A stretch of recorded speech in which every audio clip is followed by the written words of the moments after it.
ಪೂಜ್ಯ ಪಂಡಿತರಾಧ್ಯ ಶಿವಾಚಾರ್ಯ ಸ್ವಾಮಿಗಳ ಪಾದವನ್ನು ವಂದಿಸುತ್ತಾ ವೇದಿಕೆಯಲ್ಲಿರುವಂತಹ ನಮ್ಮ ಶಿಕ್ಷಣಾಧಿಕಾರಿಗಳೇ ಮತ್ತು ಎಲ್ಲ ಸ್ಕೌಟ್ ಗೈಡ್ಸ್ನ ಉನ್ನತ ಅಧಿಕಾರಿಗಳೇ ಮತ್ತು ನೆರೆದಿರುವಂತಹ ಎಲ್ಲ ಶಿಕ್ಷಕರೇ, ವಿಶೇಷವಾಗಿ ನಮ್ಮ ಮುದ್ದು ಮಕ್ಕಳೇ. ಎರಡನೇ ಮಾತು, ಮಕ್ಕಳೇ ನಮಗೆ ದೇಶ, ಮಕ್ಕಳೇ ನಮಗೆ ವಿಶ್ವ, ಮಕ್ಕಳೇ ನಮಗೆ ಭವಿಷ್ಯ.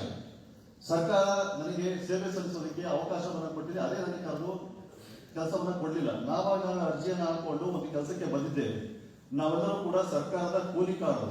ಆ ಕೂಲಿಯನ್ನ ಎಷ್ಟು ಪ್ರಮಾಣ ಪಡ್ಕೊಳ್ತೀವೋ ಅವರ ದುಪ್ಪಟ್ಟು ಸೇವೆಯನ್ನು ಮಾಡೋದಕ್ಕೆ ನಾನು ನನ್ನ ಸರ್ವಿಸ್ ಅಲ್ಲಿ ಶ್ರಮಿಸ್ತಾ ಇದ್ದೇನೆ. ಹಾಗಾಗಿ ಸರ್ಕಾರ ಮತ್ತು ನನ್ನ ಶಿಕ್ಷಣ ಇಲಾಖೆ ನನಗೆ ಎರಡು ಕಣ್ಣುಗಳಿತ್ತಂತೆ. ತದನಂತರದಲ್ಲಿ ನನಗೆ ಇವತ್ತಿನವರು ಕೂಡ ಪ್ರೋತ್ಸಾಹ ನೀಡುವಂತಹ ಎಲ್ಲ ನಮ್ಮ ಶಿಕ್ಷಣ ಇಲಾಖೆಯ ಉನ್ನತ ಅಧಿಕಾರಿಗಳು ಮತ್ತು ಎಲ್ಲ ನನ್ನ ಶಿಕ್ಷಕ ಬಂಧು ಬಳಗ ಮತ್ತು ನನ್ನ ಪೋಷಕ ವರ್ಗದವರು ಮತ್ತು ನನ್ನ ಪ್ರಿಯ ವಿದ್ಯಾರ್ಥಿಗಳು ಇವರೆಲ್ಲರ ಸಹಕಾರದಿಂದ ಮತ್ತು ವಿಶೇಷವಾಗಿ ನಾನು ಶ್ರೀ ಚಿನ್ನದೂರು ತಳಬಾಳು ವಿದ್ಯಾಸಂಸ್ಥೆಯ ಒಬ್ಬ ವಿದ್ಯಾರ್ಥಿ, ಅಲ್ಲಿ ಕಲಿತಿರುವಂತಹ ಸಂಸ್ಕೃತಿ, ಸೌಜನ್ಯ ಮತ್ತು ನಮ್ಮ ಸಂಸ್ಕೃತಿಯ ವಿಚಾರಗಳನ್ನ ವಿಶೇಷ ಶಿಕ್ಷಣದ ಜೊತೆಯಲ್ಲಿ ಅವನ್ನ ಅಳವಡಿಸಿಕೊಂಡು ನನ್ನ ಮಕ್ಕಳಲ್ಲೂ ಕೂಡ ಆ ಒಂದು ಗುಣಗಳನ್ನ ತರೋದಕ್ಕೆ ಪ್ರಯತ್ನ ಮಾಡ್ತಾ ಇದ್ದೀನಿ. ಹಾಗಾಗಿ ನಾವು ಇಂಜಿನಿಯರ್ಗಳನ್ನ ಸೃಷ್ಟಿ ಮಾಡ್ತೀವಿ, ಡಾಕ್ಟರ್ಗಳನ್ನ ಸೃಷ್ಟಿ ಮಾಡ್ತೀವಿ, ಪ್ರೊಫೆಸರ್ಗಳನ್ನ, ಮೇಸ್ಟ್ರಿಗಳನ್ನ, ಈ ತರ ಎಲ್ಲ ಶಿಕ್ಷಣದ ವಿವಿಧ ಸರ್ಕಾರ ಇಲಾಖೆಗಳಲ್ಲಿ ಬೇಕಾದಂತಹ ಮಾನವ ಸಂಪನ್ಮೂಲ ಕೊಡ್ತೀವಿ. ಅದರ ಜೊತೆಯಲ್ಲಿ ನಮಗಿರ್ತಕ್ಕಂತಹ ನಾನು ವೃತ್ತಿಗೆ ಸೇರಿದಂತಹ ಸಂದರ್ಭದಲ್ಲಿ ಅನ್ಪಡಿಸಿದ ಒಂದು ಗುರಿ, ನಾನು ಒಬ್ಬ ಒಳ್ಳೆ ಹುಡುಗಿನ ಸೃಷ್ಟಿ ಮಾಡಬೇಕು, ಒಬ್ಬ ಒಳ್ಳೆ ಹುಡುಗನ ಸೃಷ್ಟಿ ಮಾಡಬೇಕು, ಒಬ್ಬ ಒಳ್ಳೆ ಗಂಡನ ಸೃಷ್ಟಿ ಮಾಡಬೇಕು, ಒಬ್ಬ ಒಳ್ಳೆ ಹೆಂಡತಿನ ಸೃಷ್ಟಿ ಮಾಡಬೇಕು, ನಮ್ಮ ಸಾಹೇಬ್ ಹೇಳಿದ ತನಕ ಒಳ್ಳೆ ಮನುಷ್ಯ ಸೃಷ್ಟಿ ಮಾಡಬೇಕು ಅಂತ ಆ ಕಾರ್ಯದಲ್ಲಿ ನಾವು ಮಾಡ್ತಾ ಇದ್ದೀವಿ. ಸೊ ಅದಕ್ಕಾಗಿ ಒಂದಿಷ್ಟು ಸೇವೆಯನ್ನು ಮಾಡ್ತಾ ಇದ್ದೀವಿ. ಹಾಗಾಗಿ ಸೊ ಈ ನೆಲೆಯಲ್ಲಿ ಸರ್ಕಾರ ಅಥವಾ ನನ್ನ ಶಿಕ್ಷಣ ಇಲಾಖೆ ಅಥವಾ ನನ್ನ ಅಧಿಕಾರಿ ವರ್ಗದವರು ನನಗೆ ಏನು ಕೊಟ್ಟರು ಅಂತ ನಾನು ಎಂದೂ ಪ್ರಶ್ನಿಸಿಲ್ಲ. ಯಾವುದೇ ಮೀಟಿಂಗ್ ನಲ್ಲಿ, ಶೇರಿಂಗ್ ಮೀಟಿಂಗ್ ನಲ್ಲಿ, ತರಬೇತಿಗಳು ನಾನು ಎಂದೂ ಕೂಡ ಡಿಬೇಟ್ಗಳನ್ನು ಮಾಡಿಲ್ಲ. ಅವ್ರು ಕೇಳಿದ ಎಲ್ಲವನ್ನು ಮೌನವಾಗಿ ನಾವು ಸ್ವೀಕರಿಸಿದ್ದೇನೆ. ಯಾಕಂದ್ರೆ ಸರ್ಕಾರಕ್ಕೆ ನಾನೊಬ್ಬ ನೌಕರ, ನನ್ನ ತರ ಲಕ್ಷಾಂತರ ನೌಕರಿದ್ದಾರೆ. ಸರ್ಕಾರಕ್ಕೆ ಬೇಕಾದಂತಹ ಇನ್ಫ್ರಾಸ್ಟ್ರಕ್ಚರ್ ಡೆವಲಪ್ಮೆಂಟ್ ಮಾಡೋಕೆ ನಾವು ಸರ್ಕಾರದಲ್ಲಿ ನಾವು ಡಿಪೆಂಡ್ ಆಗಿ ಕೂತ್ಕೋಬಾರ್ದು. ಸಾಕಷ್ಟು ದಾನ ಧರ್ಮ ದತ್ತಿಯನ್ನು ಕೊಡ್ತಕ್ಕಂಥವ್ರು ಇವತ್ತು ಸಮಾಜದಲ್ಲಿ ಇದ್ದಾರೆ. ವಿಶೇಷವಾಗಿ ಹಳ್ಳಿ ವಲಯಕ್ಕೆ ಬಂದವರು ರೆಪ್ಯುಟೇಷನ್ ಸಿಗಲಿಕ್ಕಿಲ್ಲ, ಪಟ್ಟಣದ ಹೆಚ್ಚು ದಾನ ನಡೀಬಹುದು. ಆದ್ರೆ ನಾವು ಸೇವಾ ಕಾರ್ಯವನ್ನ ನಾವು ಸೇವಾ ಮನೋಭಾವನೆಯಿಂದ ಇದೀವಿ ಅಂತ ಅನ್ನೋದಾದ್ರೆ ಸಾಕಷ್ಟು ವ್ಯಕ್ತಿಗಳಿದ್ದಾರೆ. 2016ರಲ್ಲಿ ಇದ್ದಂತೆ 2 ತಾರೀಕಿನ ಬಿಲ್ಡಿಂಗ್ ಬಿದ್ದೋದಾಗ 32 ಮಕ್ಕಳ ಶಾಲೆನ 76 ಮಕ್ಕಳು ತಂದಿದ್ವಿ. ಆ ಸಂದರ್ಭದಲ್ಲಿ ಬಿಲ್ಡಿಂಗ್ ಅಸಹಾಯಕ ಸ್ಥಿತಿಯಲ್ಲಿ ಕೂತ್ಕೊಂಡ್ವಿ. ಶಿಕ್ಷಣ ಅಧಿಕಾರಿಗಳು, ಡಿಡಿಪಿಗಳು ಬಂದ್ಬಿಟ್ಟು ಬಹಳ ಏರಬೇರೆ ಸಂದರ್ಭಗಳೆಲ್ಲ. ಸೊ ಅವನ್ನ ಚಾಕಚಕ್ಯದಿಂದ ನಿಭಾಯಿಸಿಕೊಂಡು ನಂತರದಲ್ಲಿ ಸರ್ಕಾರದ ಒಂದನೇ ಇರಲಿಲ್ಲ. ಚಾಲೆಂಜಿಂಗ್ ಪರಿಸ್ಥಿತಿಗಳಲ್ಲ, ಸಣ್ಣ ಸಣ್ಣ ಬೇರೆಯವರು ಆಗಿದ್ರೆ ಬೇರೆ ಬೇರೆ ವಿಕೋಪ ಸಂದರ್ಭಗಳು. ಸೊ ಸಹನೆ, ಸಂಸ್ಕೃತಿ, ತಾಳ್ಮೆಯಿಂದ ನಾವು ನಮ್ಮ ವಿದ್ಯಾಸಂಸ್ಥೆ ಕಲ್ತಿದ್ವಿ. ಅದೆಲ್ಲವೂ ಅದನ್ನು ಬಳಕೆ ಬಂತು. ಜನರನ್ನ ಸಹಭಾಗಿ ತಂದು ಸರ್ಕಾರಕ್ಕೆ ನಾವು ಒಂದು ವಿಚಾರವಂತರಾಗಿ ಸೊ ಅವ್ರನ್ನು ಅಧಿಕಾರಿಗಳನ್ನ ಒಲಮೆ ತೆಗೆದುಕೊಂಡು ರೋಟರಿ, ಲಯನ್ಸ್ ಅಂತಹ, ಹೊಸಟ್ ಅಂತಹ ಬೇರೆ ಬೇರೆ ಸಂಸ್ಥೆಗಳನ್ನ ಸಂಪರ್ಕಿಸಿ ಒಂದು ಪ್ರಾಥಮಿಕ ಶಾಲೆಯಲ್ಲಿ ಸುಸಜ್ಜಿತವಾದ ಕಾಲೇಜು ರೀತಿಯಲ್ಲಿ ಕಾಣುವಂತಹ ಬಿಲ್ಡಿಂಗ್ ನಿರ್ಮಾಣ ಮಾಡೋದಕ್ಕೆ ನಾವು ಶ್ರಮಿಸಿದ್ವಿ. ಆ ಒಂದು ಬಿಲ್ಡಿಂಗ್ ಗಳಿಗೆ ಮಣ್ಣನ್ನ ಹೊತ್ತಿದ್ದೀವಿ, ಸಿಮೆಂಟ್ ಅನ್ನ ಹೊತ್ತಿದ್ದೀವಿ. ರಾತ್ರಿ ವೇಳೆ ಕಬ್ಬಿಣ ಕಲ್ಲುಗಳನ್ನ ಹೊತ್ಕೊಂಡು ಹೋಗುವಂತ ಗ್ರಾಮದಲ್ಲಿ, ಅಟ್ಟಿ ಒಂದು ಗ್ರಾಮದಲ್ಲಿ ಕೆಲಸ ಮಾಡ್ತಾ ಇದ್ದೆ. ಅವನ ಕಾಲ್ಕೊಂಡು ಚಾಪಿ ಹಾಸ್ಕೊಂಡು ಮಲ್ಕೊಂಡ್ವಿ. ನನ್ನ ಮನೆ, ನನ್ನ ಶಾಲೆ ಮೊದಲಿಲ್ಲ. ನನಗೆ ನೌಕರಿ ಸಿಗದೆ ಇದ್ದಿದ್ರೆ ನನಗೆ ಮುಖ್ಯವಾಗಿ ನನಗೆ ಗೌರವ ಸಿಗ್ತಿರ್ಲಿಲ್ಲ. ಹೌದಾ? ನನಗೆ ನೌಕರಿ ಸಿಕ್ತಲ್ಲ, ನನಗೆ ಗೌರವ ಸಿಗ್ತಿಲ್ಲ. ಮೇಷ ಅಂತ ಗುರುತಿಸ್ತಾರೆ ಹೊರತು ಬೇರೆ ರೀತಿಯಲ್ಲಿ ಗುರುತಿಸೋದಿಲ್ಲ. ಫಸ್ಟ್ ಮೇಷ ಅಂತ ಗುರುತಿಸ್ತಾರೆ, ಯಾವ ಸಂಸ್ಥೆಯಲ್ಲಿ ಓದ್ತಾ ಅಂತ ಗುರುತಿಸ್ತಾರೆ. ಹಾಗಾಗಿ ಮೇಷ್ಟು ಅಂತ ಆದ್ಮೇಲೆ ನನಗೆ ಒಂದು ಹೆಣ್ಣನ್ನ ಕೂಡ ಮುಂದೆ ಬಂದಿದ್ದು. ನಾನು ಮದುವೆ ಆಗ್ತಿರ್ಲಿಲ್ವಾ, ಮದುವೆ ಆಗ್ತಿತ್ತು ಯಾವ್ದೋ ಹುಡುಗಿ. ಆದ್ರೆ ಮೇಷ್ಟು ಅಂತ ಸಿಕ್ಕಿದ ಮೇಲೆ ಸಾಕಷ್ಟು ಸಂಬಳ ಬರಕ್ ಶುರುವಾದ್ರು. ಈ ಒಂದು ಅಭಿಪ್ರಾಯದಲ್ಲಿ ನಾನು ಅವತ್ತಿಂದಲೂ ಸೇವೆ ಮಾಡ್ತಾ ಇದ್ದೀನಿ. ಸೊ ಮೇಸ್ಟ್ ಆದ್ಮೇಲೆ ಸಂಬಳ ಸಿಕ್ಕಿದೆ. ಸಂಬಳ ಸಿಕ್ಕ ಮೇಲೆ ನನ್ನ ತಮ್ಮಂದ್ರೆ ಓದಿಸಿದೀನಿ, ನನ್ನ ಅಪ್ಪ ಅಮ್ಮ ಅನ್ನ ಹಾಕಿದೀನಿ, ನನ್ನ ಹೆಂಡತಿ ಸಾಕ್ತಾ ಇದ್ದೀನಿ, ಮಕ್ಕಳು ಸಾಕ್ತಾ ಇದ್ದೀನಿ. ಹಾಗೆ ಸಾಕಷ್ಟು ಹೆಲ್ಪ್ ಆಗಿದೆ.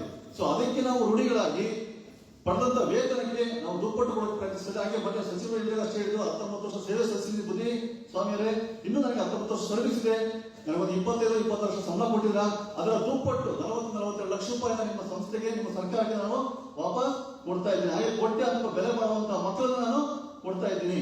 ನಾನು ನನ್ನ 3 ಶಾಲೆಗಳು ದುರ್ಬಲ ವರ್ಗದ ಜನರಿರುವಂತಹ, ಅಸಹಾಯಕ ಪರಿಸ್ಥಿತಿ ಇರುವಂತಹ ಶಾಲೆಗಳಲ್ಲಿ ಕೆಲಸ ಮಾಡಿದ್ದೀನಿ. ಸೊ ಡೆಪ್ಯುಟೇಷನ್ ಮಾಡುವಂತ ಸಂದರ್ಭಗಳು ಬಂದು ಕೂಡ ಎಲ್ಲೆಲ್ಲೂ ಬೇರೆ ಶಾಲೆಗೆ ಹೋಗಿ ಅಲ್ಲೇ ಕೆಲಸ ಮಾಡ್ತಾ ಇದ್ದೀನಿ. ಇವತ್ತು ಬಸ್ ಸಂಪರ್ಕಗಳಿಲ್ಲ. ಸೊ ಸ್ವಲ್ಪ ಗ್ರಾಮ ಬಗ್ಗೆ ಕೇಳಿರ್ತೀರಲ್ಲ. ಸೊ ಅಂತಹ ಸಂದರ್ಭದಲ್ಲಿ ಯಾವುದೂ ನಾವು ಸಮಸ್ಯೆ ಅಂತ ಕೊಟ್ಟಿಲ್ಲ, ಕಂಪ್ಲೇಂಟ್ ಅಂತ ಕೊಟ್ಟಿಲ್ಲ, ಸವಾಲಾಗಿ ಸ್ವೀಕರಿಸಬೇಕು. ಸೊ ಇವೆಲ್ಲವನ್ನೂ ಕೂಡ ನಾವು ನಿಭಾಯಿಸುವಂತಹ ಚಾಕಚಕ್ಯ ನಮ್ಮೆಲ್ಲರಲ್ಲಿದೆ. ಹಾಗಾಗಿ ಇನ್ಫ್ರಾಸ್ಟ್ರಕ್ಚರ್ ಡೆವಲಪ್ಮೆಂಟ್, ಇನ್ಫ್ರಾಸ್ಟ್ರಕ್ಚರ್ ಬಂದ ತಕ್ಷಣ ಅಷ್ಟೇ ಮುಗಿಲ್ಲ. ಒಂದೊಂದು ಶಾಲೆಯೂ ಕೂಡ ಮಕ್ಕಳಿಗೆ ಆಕರ್ಷಕವಾಗಿರಬೇಕು. ಇವತ್ತು ಜನರ ಬಳಿ ದುಡ್ಡಿದೆ ಸರ್, ಆಟೋ ಓಡಿಸೋರು ಕೂಡ ಕಾನ್ವೆಂಟ್ ಕಳಿಸ್ತಾರೆ, ತಮ್ಮ ಮಕ್ಕಳು ಚೆನ್ನಾಗಿ ಓದಬೇಕು ಅಂತ ಹೇಳಿ ಸಾಲ ಮಾಡೋದು ತೋರಿಸ್ತಾರೆ. ನಮ್ಮ ಸರ್ಕಾರಿ ಶಾಲೆಗೆ ಯಾಕೆ ಕೊಡಬೇಕು? ಸೊ ಹಾಗಾಗಿ ಸರ್ಕಾರಿ ಶಾಲೆಗಳಲ್ಲಿ ಶಿಕ್ಷಕರಿದ್ದೀವಿ, ಆದ್ರೆ ಶಿಕ್ಷಣ ಗುಣಮಟ್ಟದ ಶಿಕ್ಷಣ ಕೊಡ್ತಕ್ಕಂತಹ ನೆಲೆಗಟ್ಟಿನಲ್ಲಿ ಹಿನ್ನೆಲೆಯಲ್ಲಿ ನಾವು ಯೋಚಿಸ್ತಾ ಇರಬೇಕು. ಹಾಗೆ ಒಂದೊಂದು ರೂಪಗಳು ಕೂಡ ಮಕ್ಕಳಿಗೆ ಆಕರ್ಷಣೀಯವಾಗಿ ಇರುವಂತೆ ನಾವು ತಯಾರು ಮಾಡಬೇಕು. MLA ಬಂದು ಪಾಠ ಮಾಡಲ್ಲ, ಮಿನಿಸ್ಟರ್ ಬಂದು ಪಾಠ ಮಾಡಲ್ಲ, ಗುರುಗಳು ಬಂದು ಪಾಠ ಮಾಡಲ್ಲ, ಯಾವುದೇ ಸಂಘ ಸಂಸ್ಥೆ ಬಂದು ಪಾಠ ಮಾಡಲ್ಲ, ನಮ್ಮ ಪೋಷಕರು ಬಂದು ಪಾಠ ಮಾಡಕ್ಕಿರುವ ಏಕೈಕ ವ್ಯಕ್ತಿ ಪ್ರಪಂಚದಲ್ಲಿ ಅಂದ್ರೆ ಅದು ಶಿಕ್ಷಕರು ಮಾತ್ರ. ನಮಗೆ 108 ಕೆಲಸಗಳಿರ್ಬೋದು, ಅವೆಲ್ಲವೂ ಕೂಡ ಗುರುವಾಗಿ ನಿಭಾಯಿಸ್ತೀವಿ. ಗುರು ಬ್ರಹ್ಮ, ಗುರು ವಿಷ್ಣು, ಗುರು ನಾವೇ ತಿರುಗುತ್ತರು, ನಾವೇ ದೇವರು, ಆ ಊರಿಗೆ ಸರ್ಕಾರವೇ ನಾವು ಅಂದ್ಮೇಲೆ ಇಷ್ಟು ಹಿನ್ನೆಲೆ ಆ ಒಂದು ಇದು ತಗೊಂಡ್ಬಿಟ್ರೆ ನಮಗೆ ಧೈರ್ಯ ತಾನೇ ಬಂದ್ಬಿಡುತ್ತೆ. ಸೊ ದೇವರು ಅಂತಂದ್ಮೇಲೆ ಎಲ್ಲ ಸಮಸ್ಯೆಗಳನ್ನು ಸ್ವೀಕರಿಸಬೇಕು, ಎಲ್ಲವನ್ನ ಬಗೆಹರಿಸಬೇಕು, ವಿಷಯಂತರ ಆಗ್ಬೇಕು ಅಲ್ವಾ? ಸೊ ಈ ನಿಟ್ಟಿನಲ್ಲಿ ಈ ಭಾವನೆಯನ್ನ ನಾವು ತುಂಬ್ಕೊಂತ ಇರಬೇಕು ನಿತ್ಯ ಬೆಳಿಗ್ಗೆ ಮತ್ತು ಸಂಜೆ ಅಂತ. ಸೊ ಮತ್ತೆ ಹೆಚ್ಚಾಗೋದು ಬೇಡ. ಇವತ್ತಿನ ಮತ್ತೊಮ್ಮೆ ಎಲ್ಲ ಯಾವ ಸೆಂಟಿಮೆಂಟ್ ಸಿಗೋಣ. ನನ್ನ ಈ ಪ್ರೋಸೆಸ್ ಗಳನ್ನ ಎಲ್ಲ ಓದಿದ್ದೀರಾ, ಮಾಧ್ಯಮ ಮೂಲಕ ತಲುಪಿದೆ.